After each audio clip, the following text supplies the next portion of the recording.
Bienvenidos, hoy les presento una nueva sección dedicada a los misterios más inquietantes y perturbadores, casos sin resolver. Aquí exploraremos crímenes que a pesar de los años, las investigaciones y los intentos por desentrañar la verdad siguen siendo un completo enigma. En 1994, cuando Sue Lin, una talentosa estudiante de química en la Universidad de Tsinghua, comenzó a sufrir síntomas inexplicables, días de parálisis, dolores intensos y la pérdida de cabello alteraron completamente su entorno, pero los médicos no podían dar con una causa clara.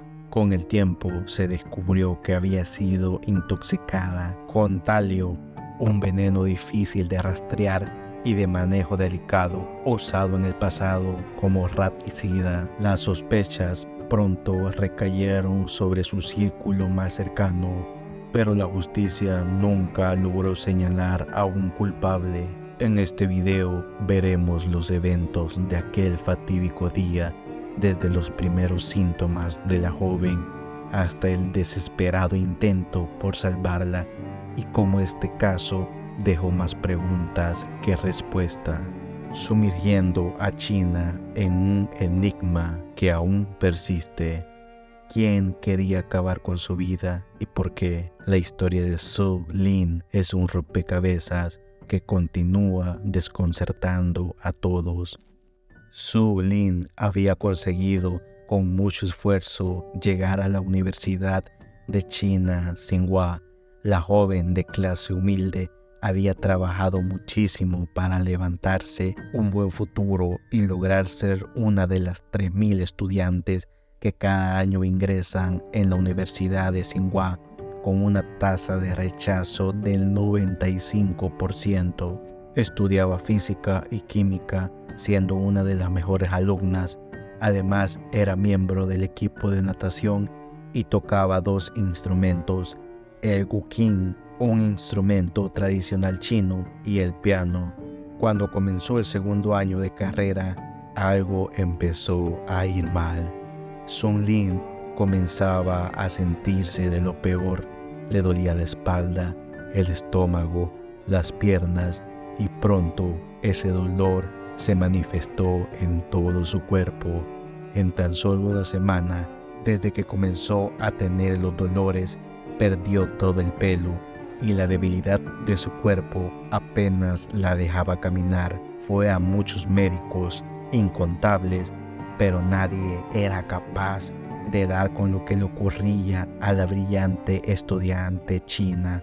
Pero todos esos síntomas empeorarían hasta un punto crítico sin que ella se imaginase qué sucedía. Sus compañeros de clase la describieron como atractiva, inteligente y talentosa, con interés por la música. Comenzó a mostrar síntomas extraños y debilitantes a partir del 24 de noviembre de 1994, cuando informó que experimentaba un dolor abdominal agudo y pérdida del apetito. El 5 de diciembre volvió a experimentar molestias en el estómago y se le empezó a caer el cabello. La noche del 11 de diciembre de 1994, a pesar de su enfermedad, Sue Lin insistió en actuar para la orquesta de la universidad en la sala de conciertos de Beijing, donde interpretó un solo de la pieza de guqin, su instrumento. Tuvo que usar anteojos porque le dolían los ojos y a veces no podía ver absolutamente nada. Su cabello se perdió por completo a los pocos días de la actuación. Tras su hospitalización en el Hospital Togren de Pekín en el 23 de diciembre de 1994, su estado mejoró gradualmente y se le permitió volver a casa. Fue dada de alta del hospital el 23 de enero de 1995. Aquí es donde se puede evidenciar la primera alerta, una señal que en el momento quizás pasó desapercibida. La joven aparentemente se estaba recuperando al llegar a casa, pero no tardó mucho en volver a enfermar al regresar a la universidad. El 20 de febrero de 1995 comenzó un nuevo semestre. El 27 de febrero, poco después de regresar a la universidad, la joven experimentó un dolor intenso en ambas piernas. El 6 de marzo, la condición de Lynn empeoró, experimentando un dolor severo en las piernas y además le daban mareos. Sus padres la llevaron al tercer hospital de la Universidad de Pekín para recibir tratamiento. El profesor Chen, que participó en el diagnóstico y tratamiento, documentó en su artículo llamado Introducción a un caso raro de envenenamiento grave por talio. El 8 de marzo, la joven una vez más experimentó un dolor intenso en el pie, dolor en las pantorrillas tan severo que no se atrevió a tocar ningún objeto.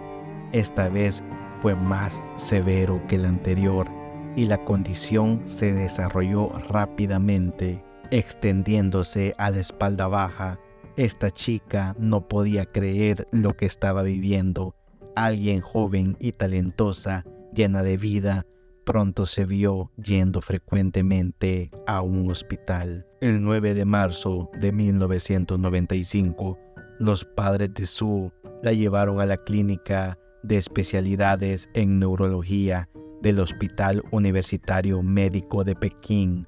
Después de ser atendida por el profesor Lee, le informó a la madre que su condición era muy similar a un caso de envenenamiento por talio en la Universidad de Tsinghua en la década de 1960, misma universidad donde estaba acudiendo la chica. En los registros médicos de ese día, el profesor Lee describió la condición de la joven de la siguiente manera: la paciente está mentalmente lúcida y articulada, experimenta una pérdida significativa de cabello, las extremidades le duelen al tocarlas, enrojecimiento en la punta de los dedos y la planta de los pies que no están hinchados, pero con temperatura elevada. Además, presenta sensibilidad reducida en la punta de los dedos y debajo de las rodillas. El reflejo de las rodillas es simétrico, el reflejo del tobillo es lento. La joven es altamente sospechosa de intoxicación por metales pesados, como talio y berilio. Además, el doctor consultó con múltiples colegas sobre el caso. Al ingresar, la joven tenía algo particular en las uñas, lo que médicamente se conoce como líneas de Mess claras en las uñas, que son básicamente bandas blanquecinas en las uñas, como se muestra en la imagen, que frecuentemente afectan múltiples zonas de la uña. Clásicamente se asocia a exposición a sustancias tóxicas, lo que hizo sospechar una posible intoxicación por talio. Para aclarar aún más el diagnóstico, este médico se puso en contacto inmediatamente con el profesor Zhang del Instituto de Salud Laboral de la Academia China de Ciencias Médicas para el diagnóstico de la joven. El mismo día, la joven, acompañada de su madre, fue a ver al profesor Zhang para un examen. Basándose en los síntomas, el doctor sospechó un envenenamiento agudo por talio o arsénico, pero el instituto no pudo realizar las pruebas necesarias. Si en este momento de la historia se hubieran realizado estas pruebas, las cosas hubiesen sido diferentes. Además, la joven negó haber tenido contacto con este material en clase, afirmación que fue confirmada por el Departamento de Química de la universidad. Entonces, ¿cómo pudo estar en contacto con esta sustancia? Además, el hospital donde estaba internada la joven no tenía el equipo para realizar tales pruebas. Como resultado, el hospital donde también trabajaba la madre del único sospechoso, Sun Wei, quien era compañero de cuarto de la joven, no realizó ningún tipo de prueba de intoxicación por talio a la joven. El 15 de marzo de 1995, Lin fue ingresada en el pabellón de neurología del hospital de Beijing, quejándose de pérdida de cabello, dolor abdominal y dolor articular y muscular que la molestó por más de 3 meses. Además, dolor en los extremos de ambas piernas, algo completamente indescriptible durante 7 largos días. También mencionó presentar mareos durante 3 días. La joven había tenido dolor abdominal sin causa obvia durante los últimos 3 meses antes del ingreso, iniciando este martirio el 8 de diciembre de 1994. La pérdida de cabello se produjo 3 meses después, acompañada de dolor en ambos hombros y articulaciones de las rodillas. El diagnóstico inicial que dieron los médicos fue neuropatía periférica, que es la destrucción o el daño de los nervios que salen de la columna. Esto causa dolor y enrojecimiento de las extremidades. La punción lumbar realizada el mismo día arrojó resultados normales.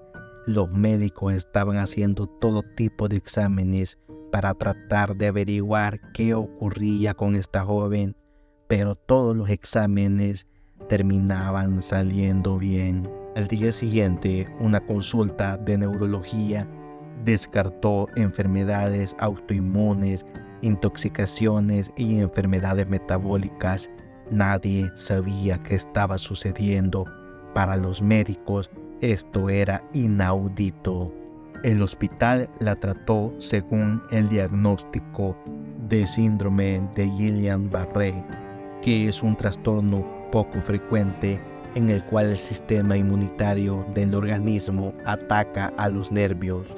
Después de ser ingresada, su condición empeoró rápidamente, afectando su pecho, sus músculos faciales. Su manera de hablar no era clara, no podía beber agua sin atragantarse y empezó a tener dificultades para respirar. El tratamiento ya no estaba enfocado en solo una enfermedad. Empezaron a usar antibióticos de amplio espectro, pensando en una infección bacteriana. Además, antivirales, corticoides, inmunosupresores, inyecciones de albúmina, entre otras medidas. Era un cóctel de medicamentos. Estaban tratando a un enemigo invisible. Los médicos desesperados hacían todo por tratar de mantener con vida a la joven. El 20 de marzo, la joven lamentablemente cayó en coma. El 23 de marzo, los pulmones le fallaron y el hospital le realizó un procedimiento quirúrgico para crear una abertura a través del cuello dentro de la tráquea, llamado traqueotomía, y así poder crear una vía para que pudiera respirar. Ese mismo día, después de una conversación exhaustiva con el neurólogo, cambiaron otra vez el diagnóstico a encefalomielitis diseminada aguda. Esto es un proceso inflamatorio amplio del cerebro y la médula espinal. Y el tratamiento también cambió a intercambio de plasma. Poco a poco se les acababa el tiempo. La vida de la joven pendía de un hilo y las opciones se estaban acabando. O encontraban la raíz del problema o no había otra alternativa. El tiempo jugaba en su contra. El 24 de marzo inició la terapia de intercambio de plasma para Lin, que se prolongó hasta el 18 de abril con un total de 7 sesiones en la que se le administraron entre 1.400 y 2.000 mililitros de plasma en cada sesión, lo que suma un total de 10.000 mililitros de plasma. El plasma es la parte líquida de la sangre y se cambiaba por medio de una máquina. Algunos creen que esto jugó un papel crucial para mantener con vida a Lin en ausencia de saber qué le pasaba en realidad. Sin embargo, por tragedia durante este proceso, Lin contrajo hepatitis C, otro problema más agregado a la lista. El 28 de marzo, Lynn tuvo una fuga de aire en el pulmón izquierdo y fue trasladada a la unidad de cuidados intensivos, donde tuvieron que entubarla para ayudarla a respirar con una máquina que sirve como un ventilador artificial. La familia estaba destrozada. El 3 de abril se realizó una consulta neurológica en la que participaron expertos médicos de diferentes hospitales de prestigio. El consenso final fue que el diagnóstico y el tratamiento actuales eran apropiados. Posteriormente, los padres de Lynn hablaron con algunos de los expertos y se enteraron de que durante la consulta en el Hospital Médico Universitario de Beijing se había descartado la intoxicación por talio. Los médicos en ese momento no sabían que en realidad no se habían hecho pruebas para descartar dicha intoxicación. Algo estaba pasando aquí. Lynn permaneció en coma durante un periodo prolongado de 5 largos meses, pero afortunadamente despertó el 31 de agosto.